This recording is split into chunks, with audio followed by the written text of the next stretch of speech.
Hello, everybody, and welcome to today's webinar featuring Tamron Tech Rep Erica Robinson.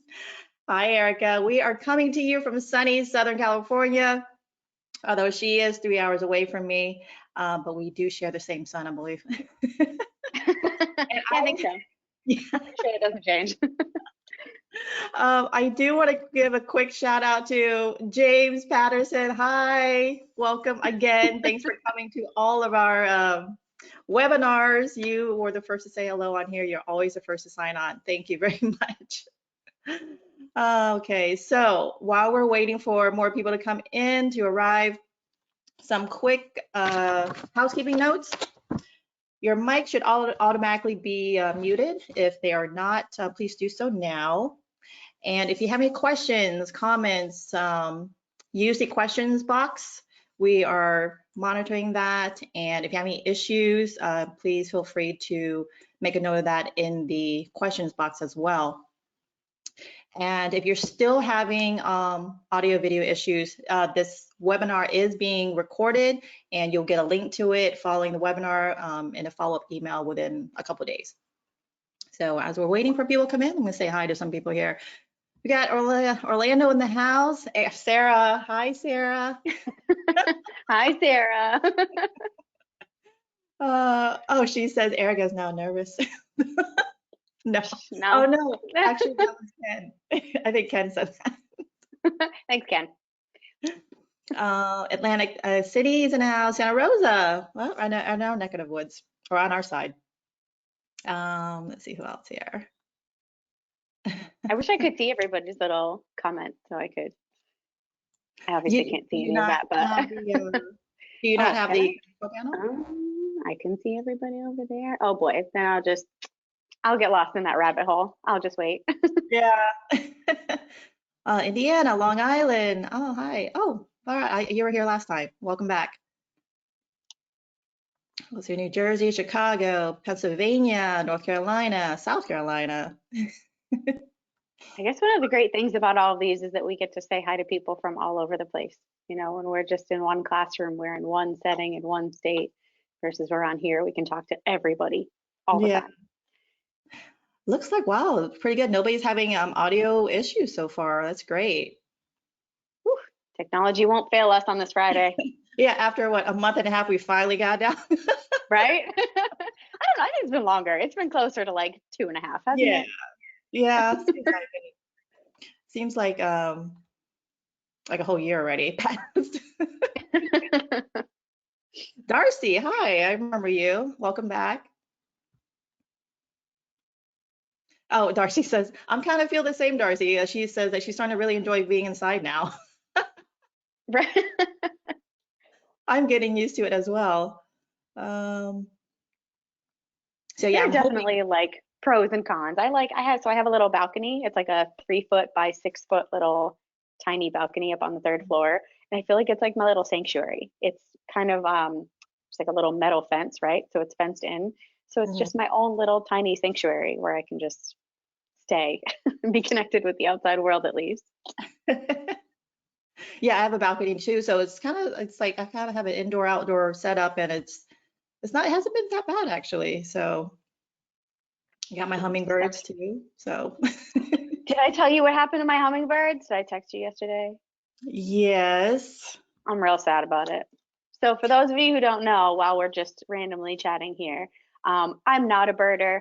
Ken thinks I'm going to become a birder one day. Janet is a great birder. No, I'm not. I'm a budding birder. A budding birder. But I found a hummingbird nest outside on my little balcony in the tree next door. And so I've been taking pictures of it every day. I went out there yesterday morning to find that something had torn apart my poor little hummingbird nest and the babies are gone. And the mom keeps coming back and it makes me real sad. Oh no, that's so sad. Yeah. Armando's on here. Hi, Armando. Got the whole team today. I think it's Armando. Oh no, it's not Armando. Oh, if you don't have audio, double check your control panel. It should be, am I pointing the right direction? Erica's right here. Your control panel and click on audio. click on audio and drop down box, and so make sure computer audio is selected. If you don't see your control panel, it might have gotten hidden behind as this webinar opened up. So check behind the whole screen, because it might have got hidden back there while it opened up. So check that. I know a couple of you are saying, yeah, you don't have audio. Try to double check, and there's only a few. Let's see, Lynn. Yes, double check your control panels and make sure computer audio is selected. But again, if all else fails, try to re-sign in, re-log in. Okay, I think, let's see. I think everything seems to be good. Everybody's having not that many issues this time. That's great. Okay, so I guess without further delay, I will hand it over to you, Erica. We'll get it started, and if you have questions throughout for Erica, we'll pop in. If it's something relating to a specific image that she's speaking to, then I'll pop in real quick and get your questions to her. If not, if it's something a little more technical or more requires maybe a longer answer, then we'll wait till the end during Q&A. All right. So without further delay, I will hand over to you, Erica. Cool. All right. Well, thanks, Janet. Thank you for having me. Thanks for being here. Thanks for everybody who's tuning in and watching. I'm going to switch over my screen here so that you can see my sweet, sweet slideshow. Here we go. Cool. So for those of you who don't know me, my name is Erica Robinson, and I'm a national tech rep with Timron USA. I absolutely love what I do. I love being able to travel and meet each and every one of you normally on the road. Sorry, we can't do that in person.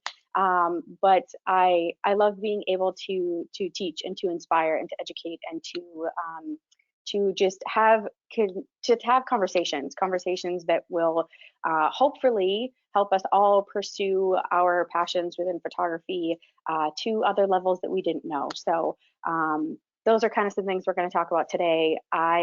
If you get anything out of this kind of chat, I hope it's that you are inspired and that you maybe want to get outside of your comfort zone and try some new style of photography, new genre, and try something now that we are kind of, stuck still a bit in quarantine. Take the time that you have, excuse me, take that extra time that you have and think outside the box, try something new. So I'm going to show, of course, my top 5 images from 2019. 2019 was a really, really great year for me. Of course, lots of traveling in the States, but also lots of traveling overseas between Cuba and Iceland, lots of different places. And both Cuba and Iceland are in this kind of presentation chat today. So my first set of images here are from a little tiny farming town in Cuba.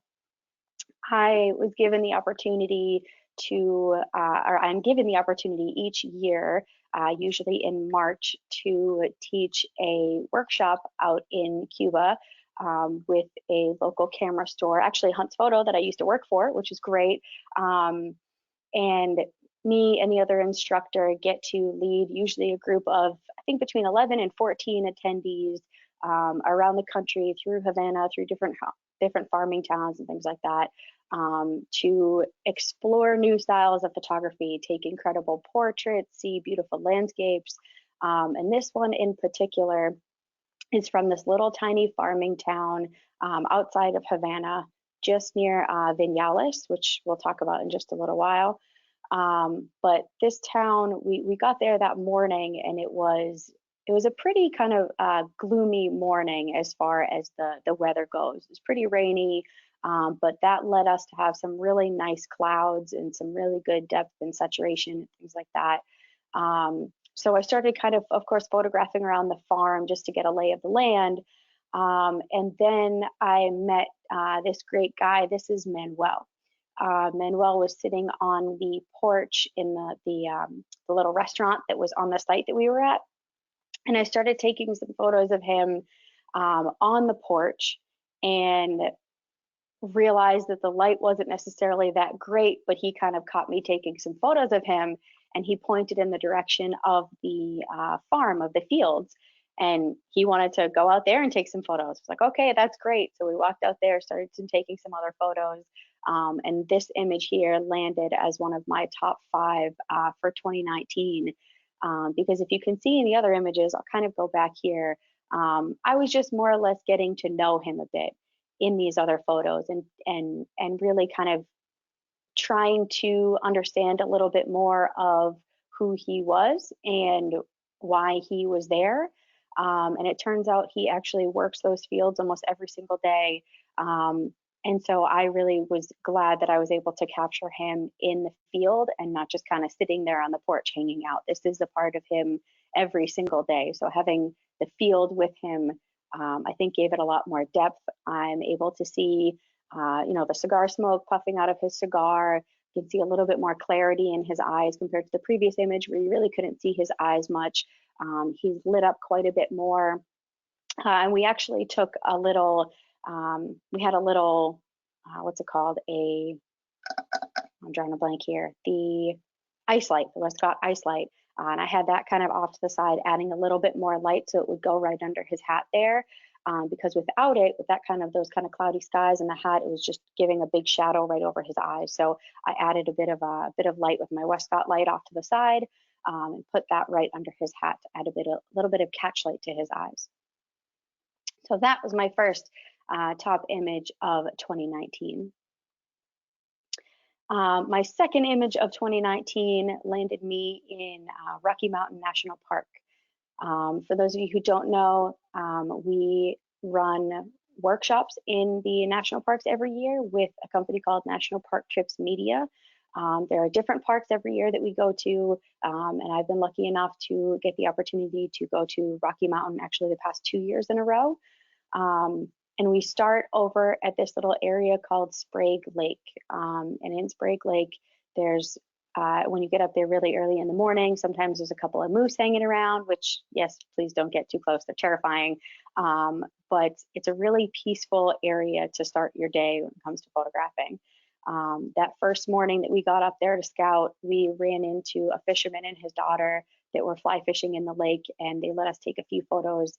While the skies were really intense, there was a storm rolling through. So I somehow end up in places where storms roll through all the time. But we hung around with them for just a little while. My coworker and I, Armando, if you're listening, that's you. But a couple of us just kind of scouted around and took some photos with these guys in the lake, and they turned out incredible. I was using my 15 to 30 millimeter lens so that I could capture the entire scene, the mountains, the fly fishermen, the lake, all of these reflections, and use a circular polarizer actually that I had borrowed, one of the big filter circular polarizers, so that I could capture all the intensity in the sky. Hey, Erica. But yeah. Hey, so I got a couple questions here Yeah, sure from thing. Tracy. Are your pictures straight out of the camera, or do you use an editing program? Okay, so I'm generally a Lightroom editor. I'm not much of a Photoshopper. Generally, Photoshop and Lightroom being the two kind of major programs for photo editing out there these days. Photoshop tends to be for singular images where you can really kind of hone in on very specific spots of the frame. So like if you're a wedding photographer and you need to swap out someone's eyes, want somebody close their eyes in one image and they were open in the next, you can do amazing things like that in Photoshop. Lightroom is amazing for batching so that I can kind of see my entire photo reel. So it's great for organization, and it's great for overall edits to your image. I do a bit of editing, but not a ton. I will sometimes bring out a little bit more contrast, sometimes bring out a little bit more saturation. Cropping, I believe, is kind of a very personal thing. It can fully change the viewer's way of understanding the image with a special crop. So yes, I do some editing, but not a ton. I'm kind of one of those that believes that if I can't believe my images, what can I believe? So I personally don't do a ton of editing to my images. There is a little bit, but not too much. Yeah, I'm kind of the same. I try to not edit as much as well. Just try to shoot it as much as I can out of the camera. Yeah. Also, I somebody figure wants you to might know. as well sorry, go ahead. Which lens and setting info was it for? I believe this picture or some of the previous ones? This one, let's see, I can try and go back through a few. That's right. I'm sorry. I didn't even go through any of that. So back in here, I was actually shooting my Sony a7 III with the 28 to 75.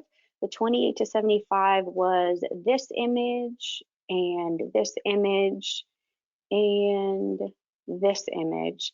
But then I changed it up a little bit. I also had on me my Nikon Z6. And so this was shot with the 85 millimeter 1.8 for that really nice portrait look.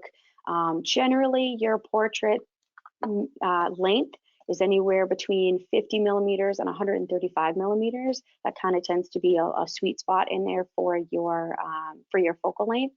I personally am a big prime shooter. I love my 85. I also think that that has to do with me being really short. My 85 lets me kind of be further back and at eye level with my subject, so that I'm engaging with them a little bit more. Because let's face it, nobody wants to be photographed looking up, right? So I find that the 85 is a really great sweet spot for me. Got it. So I'm going to try something new here. I'm going to try to get a live question on here. Oh yeah, please do. So let's see. I'm not sure if I'm pronouncing this correct. Bharat, is it Bharat Kiri? I've unmuted your mic, so if you want to ask the question live, you may. Yeah, I was just curious, like in that landscape with the fisherman, where did you point your camera? And yeah, where did you point your Sure. camera? What millimeter you used? And what was your aperture? Okay, yeah, for sure. Thank you for the question. Sorry, Janet, I was interrupting you. Oh, nope, go ahead. Okay, so this, thank you for the question. This image was shot with the 15 to 30 millimeter lens. The 15 to 30 really gave me the ability to be super wide, capture my entire landscape, including the mountains in the background. And I really wanted to get a good amount of that sky in there, because it was not only showing a really good reflection, but the sky was just so cloudy and so intense that day that I kind of wanted that to be just as much important as the fly fisherman was. So we used the 15 to 30 millimeter lens. I was actually pretty low. I was pretty low down on the rock. There's a couple of rocks that you can see on the bottom there. I was super low down there, maybe only, I don't know, 6 inches or so off of one of the rocks that I was kind of sitting on. And then I definitely angled it more towards the sky. So I wanted to make sure that I had a full view of the sky in there. But I made sure that my focus point was on the fly fisherman. I didn't want to miss focus, even though this was shot at let's see, I have it written down here, f11. So I could try and get as much in focus as possible, and still kind of get in a good amount of light and kind of fight the balance of what light I needed versus the depth of field. And I wasn't necessarily worried about getting everything in the background in focus, but I wanted to make sure that if he did any quick movements, that he would stay in focus. So I shot this at f11 to make sure that I could get all of that. Nice. And let's see, I have a question from Phil Lewis. I'm not sure which image he's referring to. He says, in an image like this, do you tend to stop down to make it all sharp? I'm trying to figure out which. Oh, he said you just answered it. Oh, good. Okay, great. Got it. All right, awesome. We'll get to more in a minute. Okay, cool. Sounds good. Yeah, sorry, I kind of rushed through those first few ones. But out of kind of my first set there that we were talking about, this one out of the 4 in that scene, you know, when you go out to, when you come upon a new scene that you're photographing, you kind of, I know at least I do, sometimes you get overwhelmed with a lot of the visuals that are going on, and the different kind of opportunities the scene offers you to create. But out of that entire scene, I ended up going home with a couple of images that I really liked, and this one in particular ended up being my and landing in my top 5 of 2019 for that reason, because it was just so different than the others. Oh, quick, another one about the fly fisherman. Yeah. Did you happen to come across him or was he staged? No, he was not staged. We happened to come across him in the lake that day. We did ask. So after we started taking a few photos, he came in to, I think, probably change something on his fishing line. He came over to the right side of the lake there, and we made sure we asked him. Said, you know, my name is Erica. I work for Tamron USA. I'm a photographer. I'm just looking to take a couple of photos. Is it okay that I take some photos of you? And he said, oh, absolutely. His daughter was actually in the lake with him as well, and we made sure that it was okay to both ask him and to ask her, because even though I think she was probably only maybe 10 or 11, but she still has the right to say yes or no. So we asked them both, but this image is not staged. Got it. And do you tend to shoot higher ISOs for portraits? I mean, in any kind of in any situation, I try and keep my ISO being as low as possible because I want as much detail on my sensor as possible. The higher we go, the more opportunity there is to land on getting some sort of noise or grain, things like that. So I want to keep as much detail as I possibly can. But in this case, it was kind of a pretty black kind of day. It wasn't that great. We didn't have a ton of light. So this was shot around 1000 ISO so that I could make sure that I indeed had a fast enough shutter speed then too to stop that fishing line. So it kind of ended up being always a balance of those three, of your exposure triangle, your aperture, shutter speed, and ISO, trying to land properly on what setting makes the most sense. So in order to have a fast enough shutter speed, I did need a higher ISO to make sure there was enough light coming into my camera. Here's a great question. So do you provide copies of your images to the people that you do photograph, such as a fisherman? Yeah, actually, so to anyone who will want them, excuse me, to anyone who wants them when I'm out there shooting, I exchange a card, or they give me a card or your email or information. Sometimes we exchange info, and I'm more than happy to provide images for them because they were nice enough to share their story with me and let me photograph them. So yeah, I'm more than happy to share images. And usually I'll do, like, when we exchange information, I'll send them 2 copies of a file. I'll send them one that's kind of small res for the internet in case they want to share on Facebook and Instagram and things like that. And I do ask to be tagged. Sometimes it happens, sometimes it doesn't. But then I'll also share them a large res file so that they can print it. And most people are pretty good about, okay, well, this is the only one that we'll use for internet, and this is the one that we'll use for print. Because I kind of explain, well, I'd suggest not putting the larger one up there because you don't want people going home with you in their image. So I usually only suggest that they put the small JPEG online. Got it. So David Rossi, I know you have a couple questions, David. So I'm going to mute your mic if you want to ask her live right now. Cool.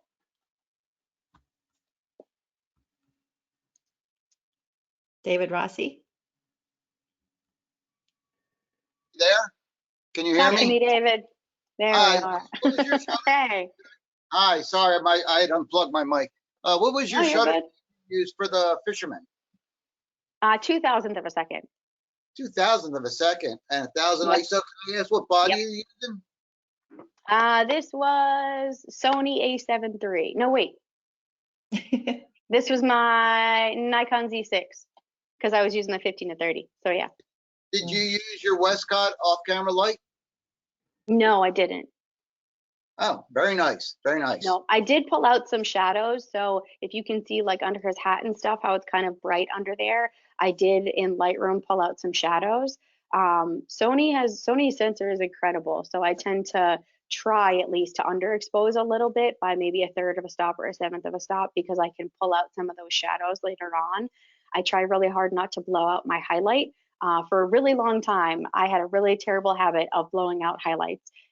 It's because I generally like brighter images, but I finally learned better and understood that if I underexpose just a little bit, I can then pull out from those shadows. So that extra light that you're kind of seeing out there off to the right under his hat was likely pulled out from the shadow in Lightroom. Very good. Do you dodge the rocks at all? Nope. Nope. Very nice. Not Thank that I you. remember. Yeah, thank you. Thanks for the question. Thanks, David. All right, I'll let you carry on. Cool. All right. So this is in my second set of photos here. It ended up being an image that I really loved, but not necessarily my favorite from that day and from that place. Later on, We did end up catching a bit of that storm, and we all kind of huddled under a tree for a couple of minutes because it just poured buckets. But we all know that for sunrises and sunsets, generally are better skies that come either before or after a storm, because we have those really nice rolling clouds, some really beautiful colors, things get a little bit more saturated. So we stuck it out during the storm. It only lasted maybe 10 or 15 minutes or so.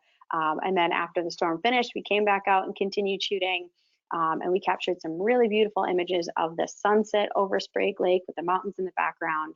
But this is just sort of setting the scene for you guys. I wanted you to be able to see what it looks like during the day out there if you haven't been to Rocky Mountain National Park. We actually went out there for a night skies workshop. So of course, the piece that we were most excited for, the piece that we were ready to shoot, was during the night sky. So on the if you continue on just down the road, I think it's Bear Lake. Ken can probably correct me on that, but I think it's Bear Lake. If you follow the road all the way down, you can capture the mountains in the background with beautiful reflection with the Milky Way during the time of year that we're there.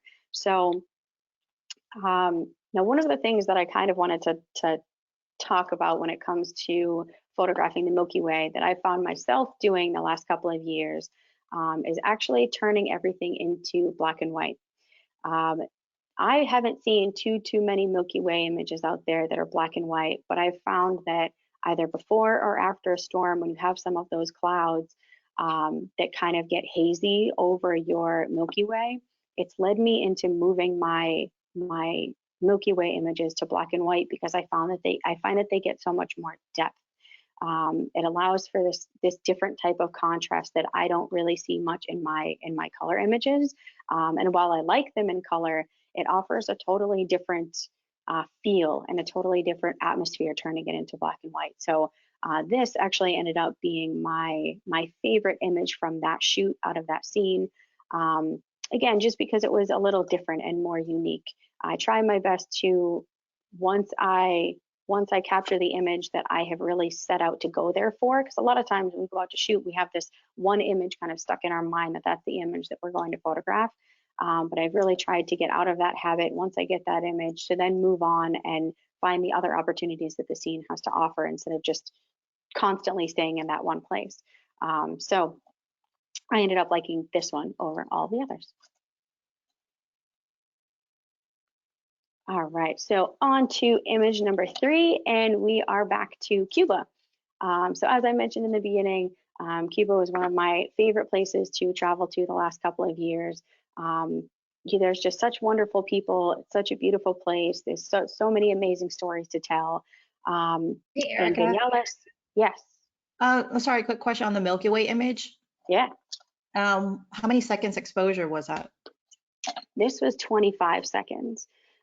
So as far as exposure information goes for the Milky Way, the general rule of thumb that you start with is usually around aperture 2.8, shutter speed about 25 to 30 seconds, and then ISO somewhere around 3200.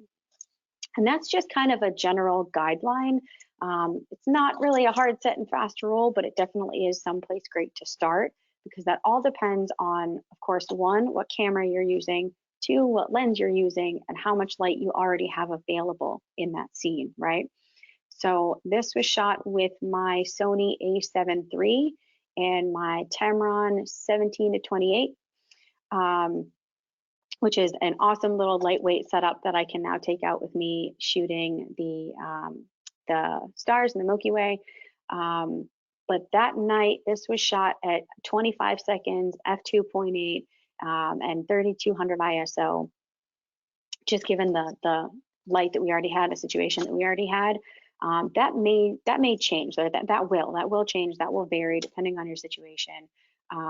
If you have maybe extra moonlight out that night, so if you're not out on a new moon, if you're out with extra light, you may only be at 1600 ISO, or sometimes I've even found myself only at 800 ISO. If you don't have a lens that can get down to aperture 2.8 and you find yourself maybe at f4 or at 5.6, you're then having to balance out the rest of the equation. to match up with how much light we need to let into our sensor, right? So our end goal with any of these images is just trying to get the appropriate amount of light into our sensor for the scene that we're trying to create. And we can do that by using all three of those pieces, our aperture, our shutter speed, and our ISO. When I'm shooting the Milky Way, I first start with my aperture, and I want to keep it I want to get it as low as possible, right? So again, that's why this was at 2.8. But then it depends on your lens and how wide you are going. That's going to help determine how long you can leave your shutter open.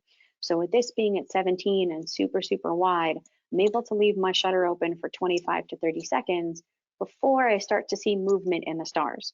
Now, I'm no scientist, so we're not going to talk about how whether we're moving or the stars are moving or whatever is moving. I know that we are rotating, so we are going to see the stars movement. But basically, the closer you get to those stars, even though you're not physically moving, if you're zooming out, your lens is moving and your lens is getting closer into the stars. So let's just say for extreme purposes, you're shooting 70 to 200 millimeter, right? And you're all the way at 200 millimeters for some reason. If you're out that far, you're not going to be able to shoot for all 30 seconds before you start to see the movement of the stars. So then you may be only at 10 or 15 seconds. So that's the other part of the equation you have to think about. And then lastly, of course, is your ISO to determine now how much light do I really need? How much extra light do I need to hit my sensor? And in this case, it was ISO 3200. Great. That helps. This one little thing, I guess people are enjoying your images so much. Is there any way you can just slightly move your cursor so it's out of the way out of your image? My There like you go. cursor's in the image? Oh, Yep. I didn't even see that. I'm sorry. No Is worries. it gone? It is gone. Yes. Okay, good. Yeah, Thank it you. doesn't show up on my end at all. I'm Right. sorry about Yeah, that. no. Okay. Thank you. Yeah, oh, sure thing. Thanks, guys. Okay, so on to image number 3, back to Cuba. This is, as I said, Vinales, Cuba. It is this really great little town that has a whole lot of character, right? So I wanted to capture as much of that character within a single image. When I first started shooting around in the town, I loved the really colorful little houses. It's more residential, so there was a lot of family pets. There was mostly people on bikes or on horseback or on scooters even. That's where it differs a lot from Havana. In Havana, you have a lot of cars, some less bicycles unless you're in a more residential area. But this was definitely it's more of a farming town, and I really wanted to capture the entity of that.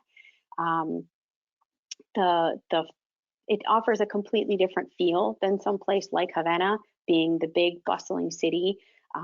The farm life is quieter and busy. It's hard to explain. It's kind of quieter and busier almost. I know that's kind of contradictory, of course, but I was just really wanting to be able to capture that all in one image. And my first couple of days out there, I actually wasn't able to do that. I was just taking in all of the sights and the smells and the sounds and the different that I was seeing in this town compared to being in Havana for the first almost week.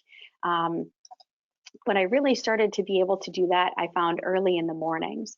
Early in the mornings was when people were most active. So people were getting ready for the day. Kids were going off to school, which I think, yeah, I might have in my next image. Yeah, kids were going off to school. People were getting their horses ready to get to the farms. Work was starting up. There were these scooters that would just huzz down these dirt roads that I have no idea how they didn't crash. So I was very impressed. But it's such an exciting little town. So all of these images up till this one. So this image here, this image here, and this image here. These are all shot on my Sony a7 III with Tamron's 28 to 75 lens. The 28 to 75 is a great little compact all-in-one travel lens that I can not only do landscapes with and city scenes with, street shooting, but it's great for portraits as well. It just has this ability to kind of capture everything. So I kept that on for almost all day. And the image that I landed on being my favorite of the group was this one here. Now, we can all make technically perfect images, right? So we can capture images that have the correct exposure. Your ISO is right, your aperture is right, your shutter speed's right. Everything about that image is technically perfect. But if it doesn't have any oomph, if it doesn't have any character to it, and if it doesn't have anything different that's unique to the way you photograph, there's nothing really exciting for the viewer to look at, right? So while this may not necessarily be technically perfect when it comes to exposure or sharpness or whatnot, it captures the complete essence of that town first thing in the morning. This was right before sunrise, and every morning that I woke up there, I would wake up and I would go out into this little driveway that was actually fenced in. I tried to get out one morning to go for a run, and it turns out it was locked. So I'm sitting there like shaking it at like 4:30 in the morning trying to get out, and that just wasn't happening. But every morning before the sun would come up, I would start watching just the town wake up, and you could feel it. You could hear all of these incredible sounds coming from the trucks and people talking, and the smells from the bread stations that would open up, and you could hear people pulling their carts with all their fruit stands and such. And because it was such a busy and bustling town in the morning, I wanted to capture that. So one morning we did all go out finally before sunrise, and this is the image that I landed on, being my favorite of the bunch. So, any questions before I go to the next one, Janet? Let's see here. How do you I miss anything before I go on? Oh, no, not at all. How do you choose what camera to use when you are in a strange country with expensive equipment? Good question. Okay, so in this case, so specifically with Cuba, I try and take as little equipment as possible, because you are always moving. I have absolutely no fears about being in Cuba, about anything getting stolen. It's more that I'm going to break it because I'm not gentle on things. Sorry, Pat. Sorry, Ken. But I have no fears when I'm in Cuba that something's going to get stolen. It's actually a really, really safe country, filled with just incredibly kind people. So that's not necessarily my fear. But I definitely try and take as little equipment as possible because it's so fast paced and there's not really an opportunity for much of changing of lenses. So I'll end up usually keeping two bodies. I'll keep my A7 III with my 28 to 75 on there, or my 17 to 28, depending on kind of what we're doing for the day. And then I'll always have my Nikon Z6 with a prime setup. So either my 45 or my 85. Or actually our new 35 1.4 was what I had on this last time, and it was phenomenal. So that way I have a great portrait lens ready to go, and then I have kind of an all around everyday lens that I can use for most of my scenes. So in this situation, those are the two setups that I take with me on a day-to-day basis. But when it comes to kind of going to other places and worrying about your gear, I still try and take as little as possible. And I just try and watch always what's going on around me. So my backpack has a little kind of stopper on it, right? So if someone's behind me and decides to kind of try and rip down the zipper and get at my gear, they can't. There's a stopper on there, so they'll be instantly stopped before I can turn around, and then they can't get into my backpack. So little things like that make a big difference. I tape over sometimes the manufacturer's labeling on things so that so Nikon isn't showing, or Canon isn't showing, or Sony, or whatever it may be. I try and tape over some of those things. But I also then, of course, just have insurance to understand that if something happens, and I'm going to just try and prevent it as best I can, but I can't stop someone from doing something terrible. It's also just, it's equipment, right? So I want to make sure that I'm safe overall and not necessarily worrying too much about the equipment. So. Thank you. Also, Frank Boyd, I've unmuted your mic. You have a pretty good question for how she's shooting. If you'd like to ask her live right now, Frank Boyd. Oh, I'm Sure. excited. Question is, when you're doing a shoot, how do you select which is your favorite image of the group that you've taken? Got it. Okay, well, so I will fully admit that before this presentation, I had like singular images. I had my 5 selected images from 2019 that I loved, and I wasn't going to show any others. But I wanted to make sure that I showed the scene a little bit. So really, how I select it is based on my feeling of that image. I think I choose my images based on how I feel about that scene and about that image versus the technical perfection of that image. I have, like, if I pulled up my Lightroom right now, you'd probably see, I think there was about 8 or 9 images from this exact setting, right? In the reel, trying to get it exactly the way I wanted it. And I chose this out of the bunch because of where the horse and my subject landed on that white panel in the background. They really stuck out. On the few that were shot right before it and right after it, right before it, he was in that dark spot off to the right, and then right after it, there was too much of the truck. So this one I chose out of the bunch because of where he specifically landed, making sure that he was the subject and he stood out. But how I choose depends on the situation. It depends on, of course, the technical aspects of it, if I shot it correctly, if my subject is in focus, or in this case, if he's standing out, if it was overexposed or underexposed, I want to try and eliminate those of what I can. But I think mine still comes down to the feeling of the image and making sure that it tells a really good story, and that it's not just a picture anymore, but that it's an image that I would be proud to print and hang on my wall. Got it. We'll let you finish and we'll get to the rest of the questions during the Q&A. Okay, cool.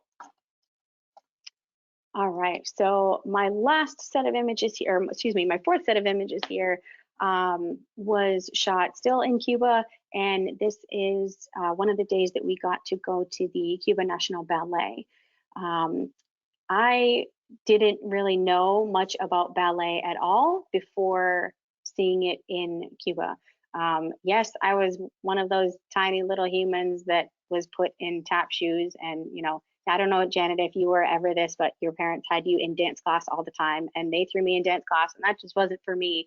So I really haven't done it since, like, I don't know, I was maybe 4 or 5, so I don't know anything about ballet. I was but unfortunately, my parents didn't let me partake in any No? extracurricular activities. No, Asian families, no, we can't. So what, did you just study all the time? Yep, couldn't go out, couldn't do anything. Why do you think I'm crazy now? We're gonna have to get you some ballet shoes or tap shoes or something, and we'll go like dance in the park one day. Deal. All right.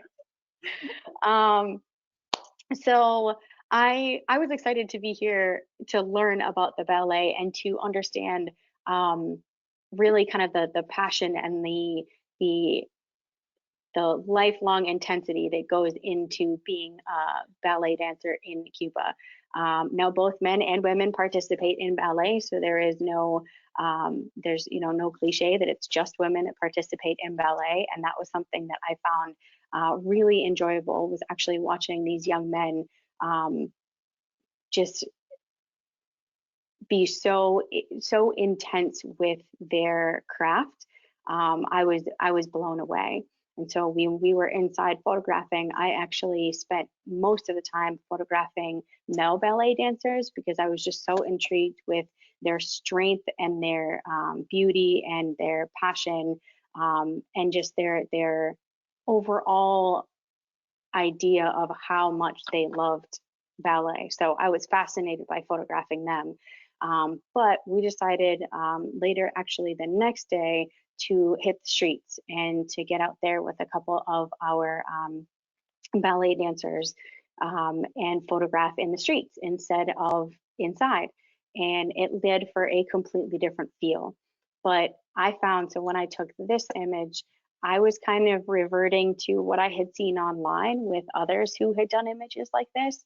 I've seen a lot of images where portrait photographers will photograph ballet dancers in these beautiful Havana streets with the great old vintage cars and the, kind of the crumbling of the buildings and things like that. And that wasn't necessarily what fascinated me as much. I wanted to, again, kind of create something different that was outside of the box a little bit, right? So we had two groups, we had two groups shooting, and the group that I was shooting with decided that we would move with our ballet dancer over to, and this is Carolina, should refer to her by her name. This is the wonderful Carolina, but we decided to move over with Carolina to one of the cars that she kind of jived with the most, that she matched with the most. And I was blown away by the way she just molded in with this car. We didn't even have to ask her to pose, to be honest. I just had to angle my camera in a way that helped her match the car. And I ended up with this frame out of the bunch because she just blended in so well. Her arm kind of matches the same shape of that rear window. Her feet almost match the shape of the wheel well at the bottom there. And even her torso blends in with the same shape of the hood of the car. So it was just an image that stood out to me from all the others because it looked so natural, but so different than all of the others that I had seen. You know, a lot of the images that we see are in, like I said, kind of in this downtown Havana street where you have this really narrow depth of field and your ballerina is the only thing in focus and everything else kind of disappears. And there's nothing wrong with that. I think those are wonderful images.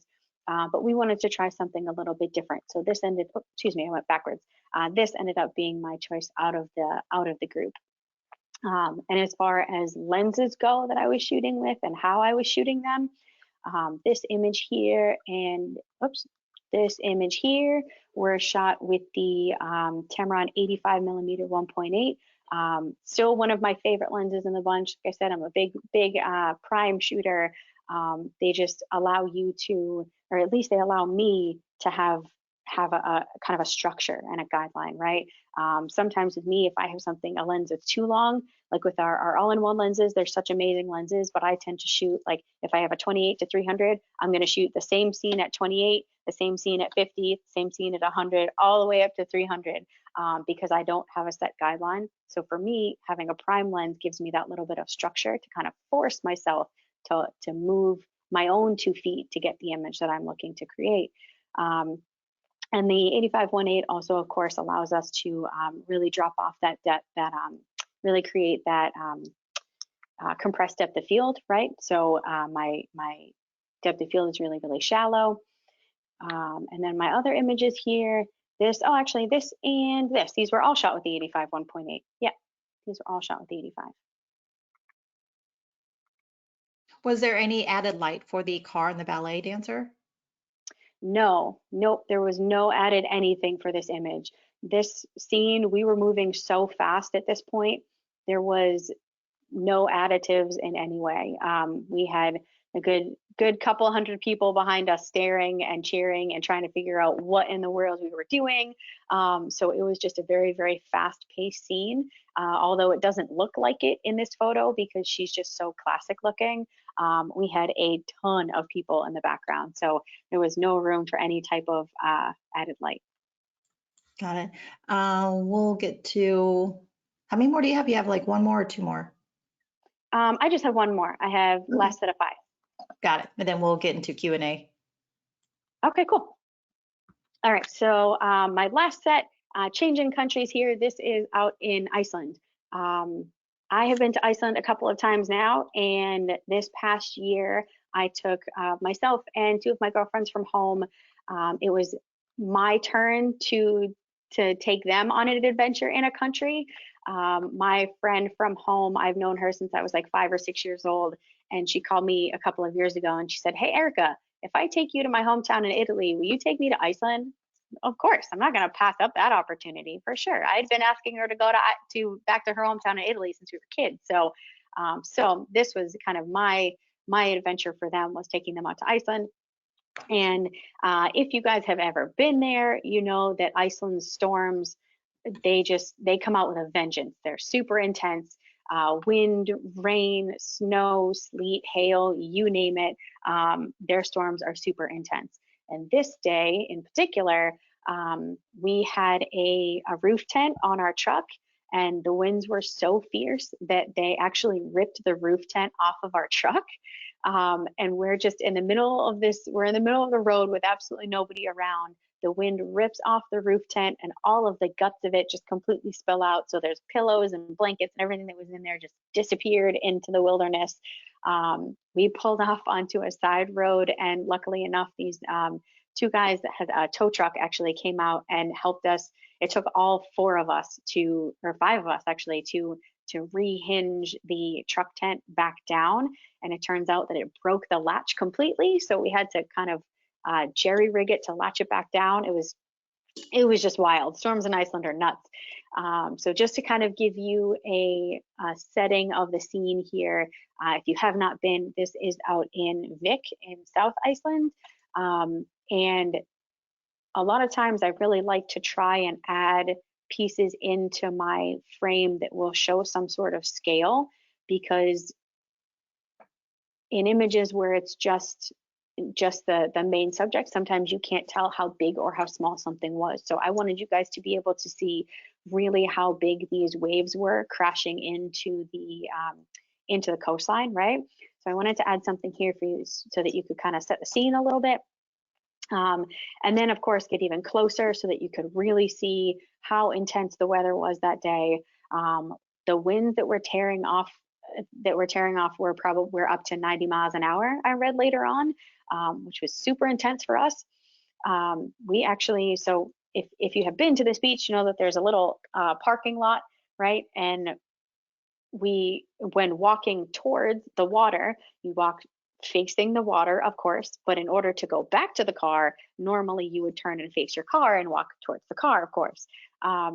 We couldn't do that in this situation. The winds were so rough that you actually had to walk backwards to the car park because it was just tearing the sand right off the ground, and it would hit you in the face and for sure ruin your camera equipment if you turned in the direction of the car park. So didn't do that, just simply walked backwards. But you can see here the winds just tearing off the sand and brushing back every crest of the wave. The winds were really, really intense. But out of this series of images, I actually landed on this one, which happened just a couple of minutes after the previous image that I showed you here, because it added a little bit more drama, and a little bit more scale. It was a bit more intense because now you have people there. You can see it was a fast enough shutter speed to stop her dress, but a slow enough shutter speed to be able to see a little bit of the movement from the sand and the water and the crest of the waves and things like that. But adding the people in there gave me a form of drama, a form of scale, and a way to really show my viewer that the scene was an incredibly intense scene, right? So those are kind of the things that were running through my head, besides for please don't ruin your lens with sand because Pat and Ken will get really mad at you. So those are the things that were going through my head. But I wanted to create something that was really filled with drama, and this is what I landed on. So out of my 5 of 2019, this for sure had to be chosen. Great. So awesome. So we're gonna get into some questions now, and I'm gonna try and get some live ones. Ron Garofalo, I know you had a couple questions. I'm gonna unmute your mic here. Let me see. Ron Garofalo, can you hear? Can you?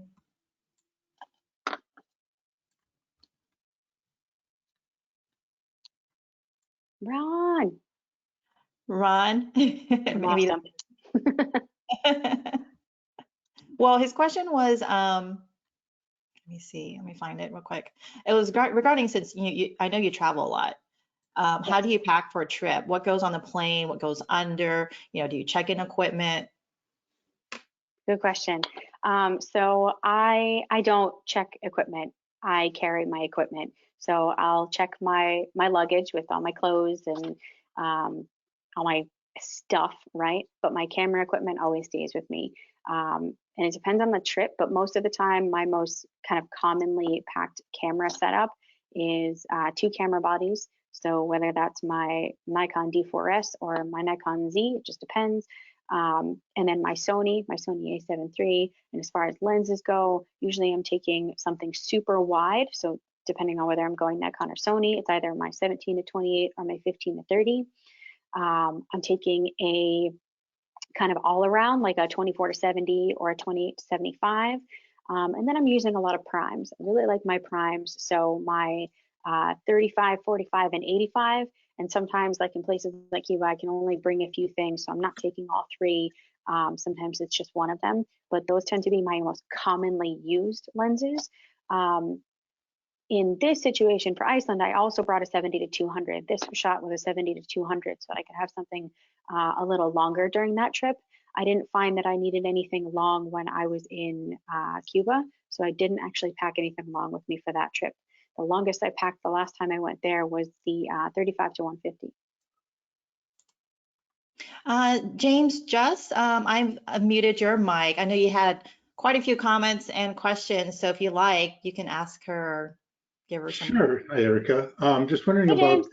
the exposures and ISO and all that on this favorite shot of yours, and how you, I guess the secondary question is, how did you tolerate the sand? How did your equipment tolerate the sand, and your setup and everything? When I've been in winds like that, and it's not very much fun. So I've never tried to No, shoot it's not. pictures like this at the same time. So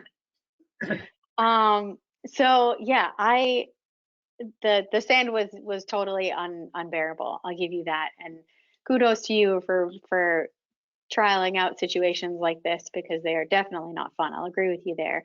But I mean, they're exciting. They're just not fun as far as they're a little bit more. I was a little bit anxious doing it, because you're right. I didn't want to ruin my equipment. So really, what I was doing was I had a big parka on that day, because it was freezing too. So I had a big parka on, and I unzipped my parka and was shooting with, I'm a righty, so of course shooting with my right hand, but also holding my parka, my jacket, over the right side of my camera, so that when I was turned off to the right and the sand was kind of tearing off from the right, it was only hitting my jacket and it wasn't hitting the camera and it wasn't hitting the lens.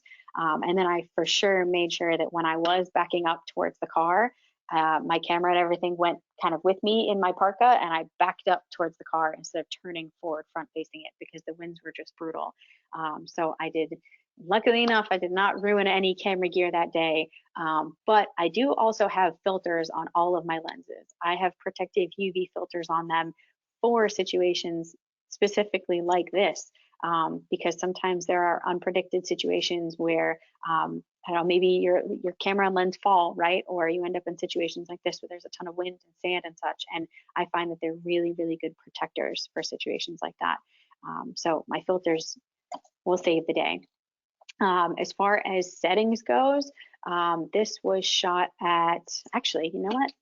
You guys are gonna get a sneak peek into my Lightroom real quick, because I did not write this one down. So let's go into my Lightroom and I'll actually show you. How's that? James, have you been out to Iceland? no, it's on the list. Okay. Yeah, it's a wonderful, wonderful place, leading to some really beautiful photo opportunities. And I think now the more times that I've seen it, again, you just want to go for something different and something creative. And what Iceland offers is so different every single time. It's such a photographically great place. Now, while you're getting into that, do you, except for the extended exposures, do you travel with a monopod or tripod or handheld most shots? I do. I always travel with a tripod. Oh, there's Iceland. I always travel with a tripod. A tripod I consider a necessity, not an accessory. It's something that there are images that you cannot create without a tripod, not only when it comes to stability, but for your composition as well. So if you want to, if you're trying to photograph one specific scene that's over there on the right, but the only car that or a rock that you have that's stable is over on the left, and that's where you're going to put your camera, it kind of ruins it, right? So we want to stay as stable as possible and be able to compose properly. So a tripod is 100% necessary. All right, so This was shot with my Nikon D4S on a 70-200. It was 1/125th of a second at f9, ISO 320. So there are my exact specs. I wanted to, so what was running through my head more or less was that I wanted to, of course, be letting in enough light into my camera, but keep it dark and keep it dramatic, and have a shutter speed that would show a bit of that motion so that you could see the waves crashing down, but still freeze her dress. And because everything was moving in one direction, I didn't necessarily have to worry about it going in any sort of other direction. So my aperture didn't have to be, it didn't have to be all the way up at f16 or f22 to make sure my whole foreground and background was in focus. F9 was just enough. So those are my exact settings. And thank you for asking, because I didn't write those ones down, so I'm glad you asked. All right, so we have about, it's 12 now, but we're gonna get to some more questions, so maybe like till like 5 after. I know a couple people are really interested. You had talked about your backpack with the stopper and Oh, which yeah. one, Yep. which one it was. Okay, so I actually, I found that camera backpacks were a little tough for me for a little while because they weren't physically comfortable, right? Camera backpacks that are made for specific camera equipment are great because they are moduled out, right, for all of our equipment needs on travels. But for me, when I'm doing a lot of hiking, I found that they weren't necessarily very physically comfortable, probably just because I'm small. But I went to REI and I got a REI Trail 40, I think is the name of it. They have 2 or 3 different sizes in that Trail series. I think they have a 20, a 30, and a 40. And the 40, the larger one, has a open loading, right? So the whole front of it will physically open, which is great because I can access everything, but is bad because you don't want that person coming up behind you and just ripping down the zippers and pulling out everything that's inside, right? But it has these 2 little stoppers on the side of each zipper. So when those are locked over, you can only access the top of the bag, right? So I know that they're there, but whoever's trying to get in my backpack likely does not know that they're there.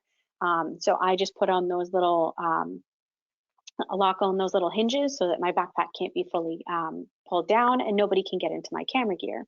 Now that's, it's a wonderful backpack, but it's not necessarily set up for camera equipment. So I actually took a piece made by F-Stop, which is it's an internal modular system, and it's basically just a square with all these Velcro cutouts on the inside that you can tear out and pull apart so that you can fit whatever camera equipment you want to fit.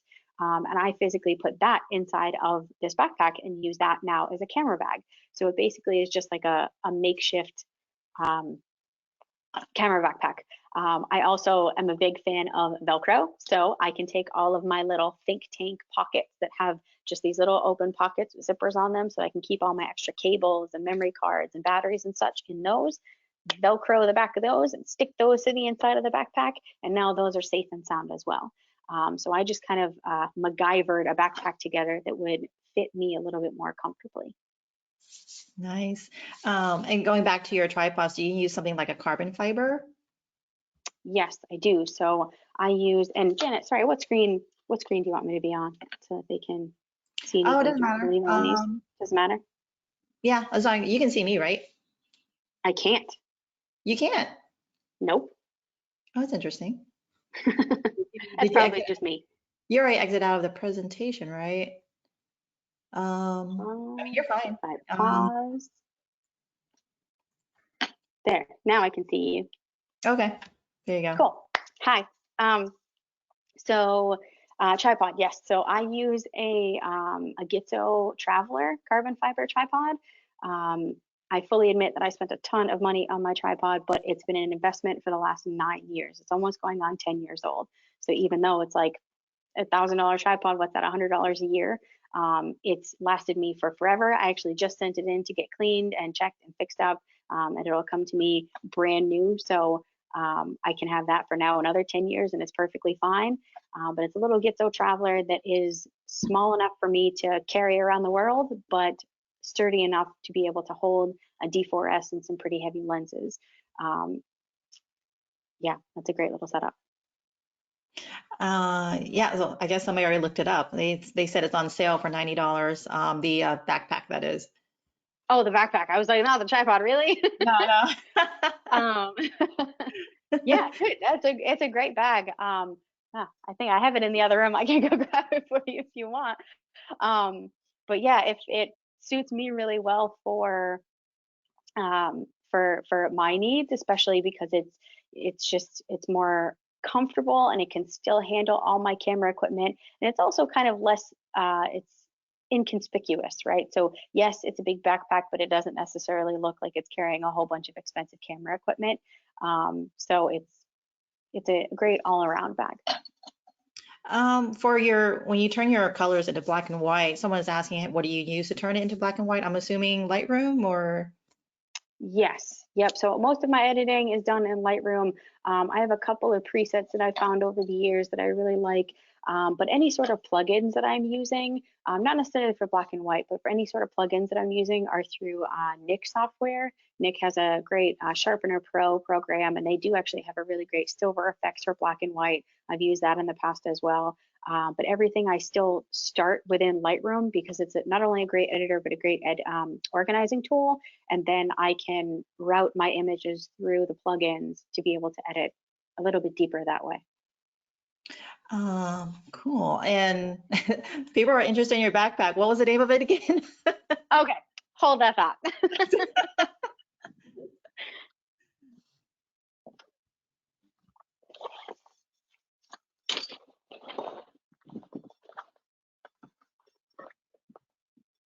This is the first coming to you live from my living room.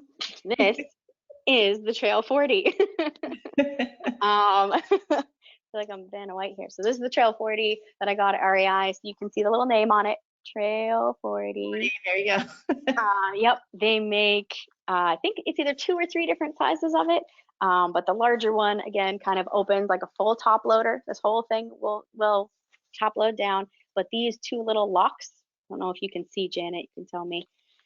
Ugh, put it up here. These 2 little clips here, right? Okay, Clip got it. onto the side, and then the zipper can't go all the way down. So, boom, there's my backpack. There you go. Yeah. I mean, I was a big backpack when I worked at the camera store. That was like my favorite thing to go through, is to play with all the bags, because I was very picky on them.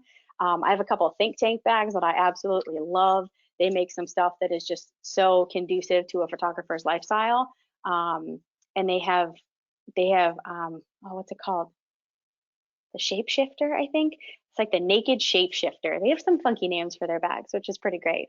That bag is awesome, but it was too physically big for me just because I'm small. So if you're looking for any backpacks, try that one out too. I liked it. And do you carry any flash or external lighting, reflectors or anything? So I do carry a little 5-in-1 reflector if I need to kind of push a little bit of natural light into something. And I do carry my Westcott Ice Light with me when I'm traveling, especially internationally, and I just need something small. The little Westcott Ice Light is really, really helpful. That's what I used in that Cuba image in the beginning, just to add a little bit more light into his face and under his hat. It's super small and lightweight and easy to take with you. It's just kind of this long tube, right, of natural, really clean light. So it can put out a lot of power if you really want to. So I don't take any sort of extra flashes with me. I'm not much of a flash photographer. But my constant light, my little Westcott Ice Light is great. All right, well, we've gone over a little bit, so I'm gonna end it up with this question someone asked earlier. Do you shoot other brand lenses, or you're mainly a true believer in Tamron lenses? I am 100% all Tamron lenses. And I'll be totally honest. I love my Tamron lenses, and that is not just because I, work for Tamron, and not just because I'm a tech, and not just because I'm wearing the shirt, but Got my shirt. I know, right? Can you see your shirt too? But they are a wonderful company who truly cares about the product that they build. They really care about their employees, and they really care about their customers. And I think that shows on so many levels. So I am a true believer in all of my Tamron lenses. And I'm sorry, I know I forgot on the bottom of all my images, I should have put what lenses I was using in that image. My mistake. But I think I touched upon most of my favorite lenses in here, and those would be my my primes, 35, 45, 85, my 15 to 30, my new Sony lenses, a 17, 28, 28, 75, and I just took out the 70 to 180 to go photograph some surfers the other day, so that was pretty great. Social distancing, of course. They're out in the ocean, I'm on the beach, so that works well. But those are some of my favorites, and I've been very, very happy with them. Great. So that's gonna wrap it up. But don't forget, if Erica, if you want to put on the slide for Oh, yeah. Jillian. For next week, that. we will be talking with Tamron Tech Rep Jillian Bell next week. So join us Woo! again next Friday for that. And if you, I'm sorry, we try to get to as many questions. Erica, just so popular. Put up your contact info so that they can get a hold of you. Definitely, if you have any more questions for Erica, feel free to contact her through her social media or email her. And did you put your contact up? I just put my social media up there. But if you want, I can type in there right now my email. No, it's just, I don't see it's not up there. Yeah, oh, slide. should be weird. Hold on. Clearly, I'm not good at this go-to meeting. Here we go. Okay, so there's my contact info. Be sure to also check in on Jillian Bell next week, Friday, May 22nd at 2 East Coast time.